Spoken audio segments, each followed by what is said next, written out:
friends, happy autumn and welcome to my very first video. I thought it would be fun today if we talked a bit about all the things that I've knit since I started knitting again in late May, early June. And I thought we could talk about that while I work on my fennel seed jacket.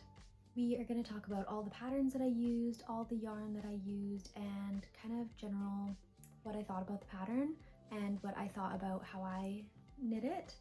Before we start, since this is my very first video, I thought it would be a good time to do a little introduction.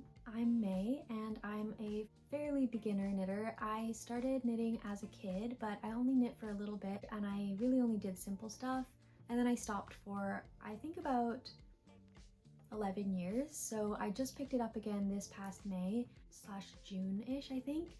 And I just really fell in love with it, so I've been doing it ever since. I'm a part-time health sciences student. I'm hoping to work in the healthcare setting in some capacity at some point.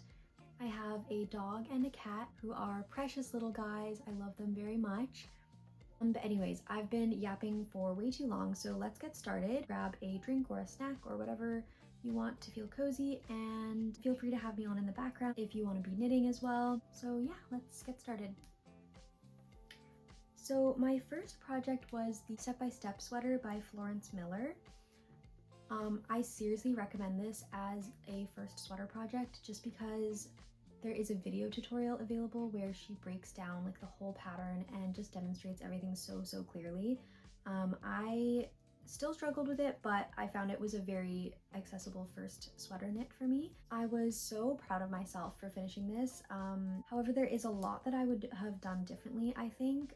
I think for a first project, it was really great, but I don't wear it because I don't like how it looks, I don't like how it fits, which is why I made it a second time, which I'll get into a little bit later. So because this was my first sweater, I skipped the folded collar and the German short rows, because I just didn't feel comfortable trying that yet. And I definitely regretted that later because I just don't like how the sweater fits me.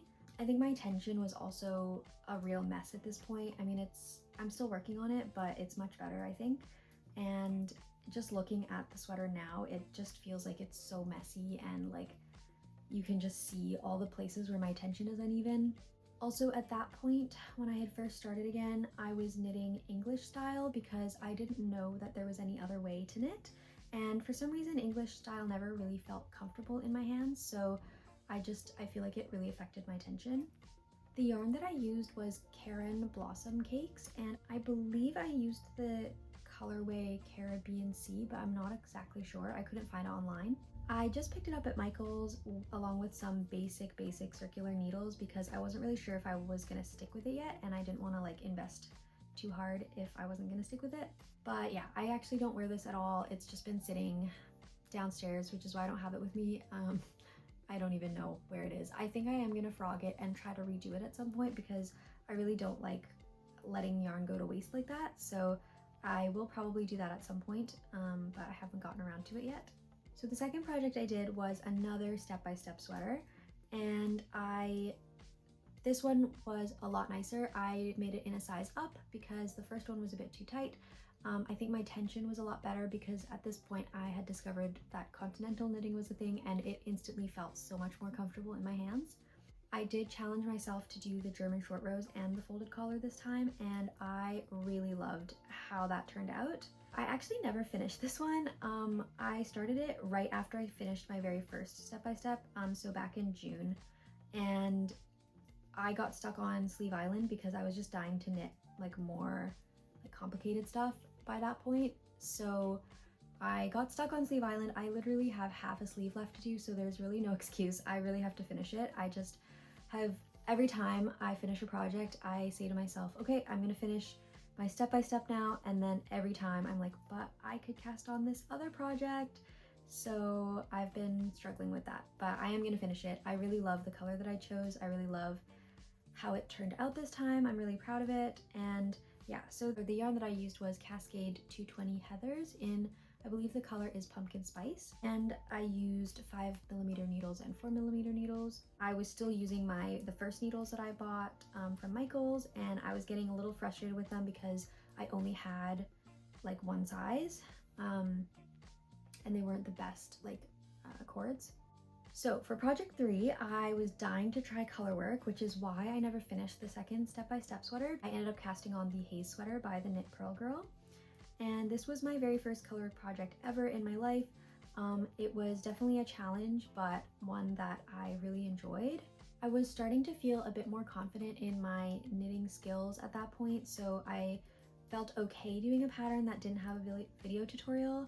It was definitely more of a challenge for me. I definitely struggled in some parts, but I made it through, I did it, and I actually have it here. I forgot to grab it, but this is her. I'm pretty proud of it. Given that it was my first color work project, there are some parts that I definitely think could be improved. I'll show a close-up later, but this first band here is supposed to look like this second, or like this band here, and you just can't see it. I didn't know about color dominance yet, so it just looks really muddy and like all kind of fussed together. But overall, for my first color work, I think I love it, and while it doesn't fit me exactly how I would want it to, I do wear it often. So for this one, I used Drops Air color number 02 or Wheat for the base, and color number 05 or Brown for the contrast. This was my first time using Drops Air.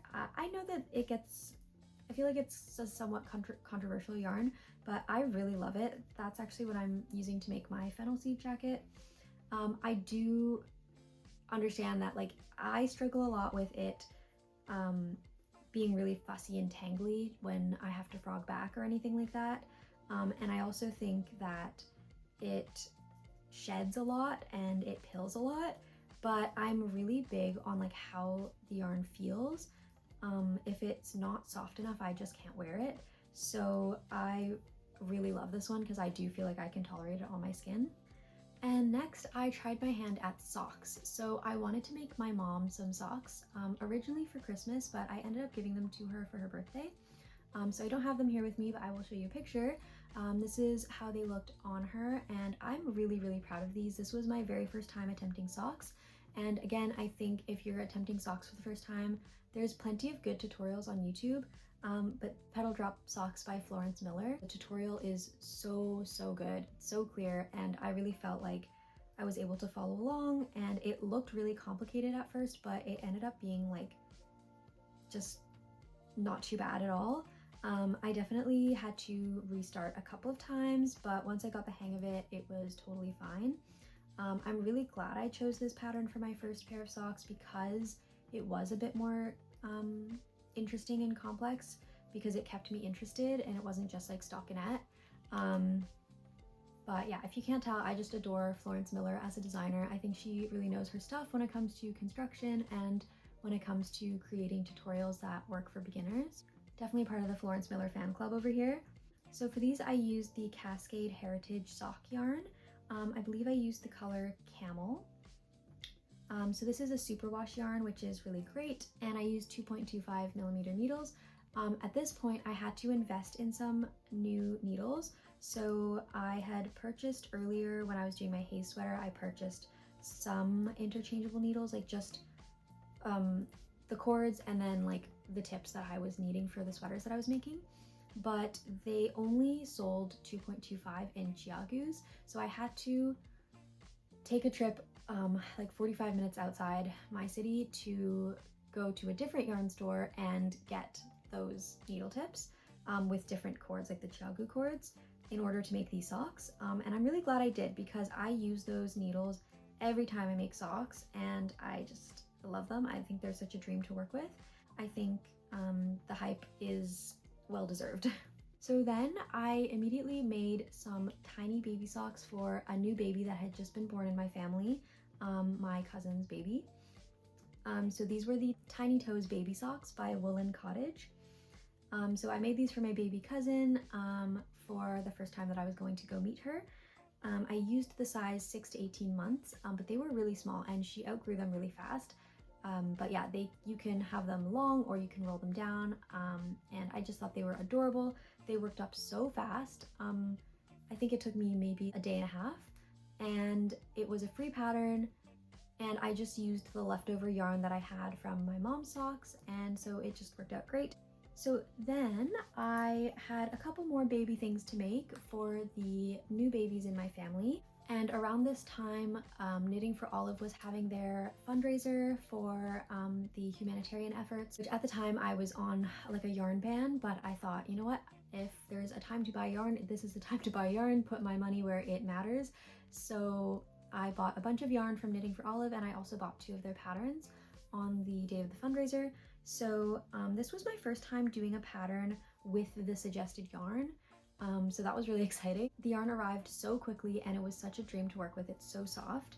And so this is one of the patterns I bought. It was the olive vest for babies and I really love it. I think it's adorable. I used the suggested yarn, which was the Knitting for Olive merino in the undyed color, and Knitting for Olive soft silk mohair, again, I undyed. So yeah, I just think this turned out super nicely. But I ended up having a lot left over, which I suspected I would, which is why I had bought this other pattern for the other baby in my life. This is the Baby Bear Bonnet by Knitting for Olive. I think this is so adorable. So I used the same yarn as I used for the vest, and again, same as the vest, I used 3.5 and 4.5 millimeter needles. This worked up super quickly, I think maybe about 2 days. And this was my first time doing an I-cord, so I'm pretty proud of it, to be honest. So those 2 are Christmas presents for both of my baby cousins, and I'm super happy with how they turned out. I actually ended up making those while I was recovering from this procedure that I had, and so I had lots of time to lay in bed, and it was just the perfect thing to work on because they were pretty simple patterns and just a lot of fun. A side note, but that procedure was actually a disaster and I'm still recovering from it to this day. That was in August, so those 2 patterns kept me company for the first week or 2, and I am still knitting in bed to this day. So then it was time to make some Christmas socks for my dad, which again, I intended for his Christmas present and I ended up giving them to him for his birthday. These are the Xavier socks by Jessie Ostermeyer. These were my first colorwork socks. I knit these in Cascade Heritage sock again, but in charcoal for the contrast and sleet for the base. I used my 2.25 millimeter needles, and it was a super easy colorwork chart to follow. I feel like it didn't make the socks lose any stretch or anything like that, and they were just a lot of fun. This is what it looked like on him. I think that they turned out pretty well. I'm very proud of them, and they fit him perfectly and he loved them. Next, I made this hat for my mom for Christmas. Because I had planned to give her the socks for her birthday, I needed to find another plan for Christmas. So I basically just found a really basic hat pattern. I just did the hat pattern and then I found a bunch of free colorwork charts online and just put those in. And I used the leftover yarn from my haze sweater, so the same wheat color for the base and brown color for the contrast. I just had a lot of it left over from my haze sweater. So I'm pretty proud of this. I think it's a little bit small. I'm actually a little bit worried if this is gonna fit her properly, but I think it turned out really nice and I like it, so fingers crossed. Then we have probably my favorite project I've ever done to this day, the Betsy Vest by Miranda Copeland, or Miranda's Knits. I am obsessed with this pattern. Anybody who knows me knows that I love cows, so when I saw this pattern, I just like flipped for it. I loved it so much. Again, this is made in Drops Air. I love Drops Air. And this was my first time doing like intarsia, so I think it turned out pretty well. I did struggle with the cow a little bit, but we got there in the end. I wear this constantly. I wear it all the time. People are so sick of it. And I actually got the yarn to make this for my birthday, and I knit this up. It was very lovely, made me very happy, and I wear this all the time. I love it so much. I used Drops Air Olive, which is color 46 for the base. I used wheat, which was left over from my haze sweater, for the white of the cow, and then I used black, which is color number 31. Knitting with more than 2 colors was definitely a struggle, but we got there. I adore the fit. I made size 2. For reference, I'm 5'1", and it is just designed so well. Props to Miranda Copeland. It is beautiful. Next, we have some socks that I was making for my brother for Christmas. There is a whole story behind this. They have been abandoned, but I'm pretty proud of them regardless. This is the first sock. I still have the second sock like cast on, just like resting somewhere. These are the kitty cuff socks by Fish Head Creations. I think they're so adorable, and such a lovely sock design. Unfortunately, I did not make the colorwork floats loose enough, so I can barely get this over my own heel, let alone my brother's heel. So I realized that after I had already almost finished the second sock. So I, in a rage, like put them on bar cords. I was like, I can't look at these right now. So I haven't decided what I'm gonna do instead for Christmas for him, but I'm really sad because I thought these were adorable. I can't remember exactly what colors I used. I'm gonna put it in the description if I find out, because I wasn't able to find like the labels for these. But I believe that the base of it was Cascade Heritage as well. And then this was like a Sweet Georgia like mini skein, I believe, but I'm gonna try to find out the color names. And I also made this bonnet. My mom brought back some yarn from her trip this summer to Nova Scotia. It's really gorgeous. It is the, okay, I cannot remember the exact like yarn dyer for this, but I'm gonna look it up. I'm going to put it in the description again. This is part of a yarn collection where the yarn dyer dyed different skeins to represent different national parks in Canada.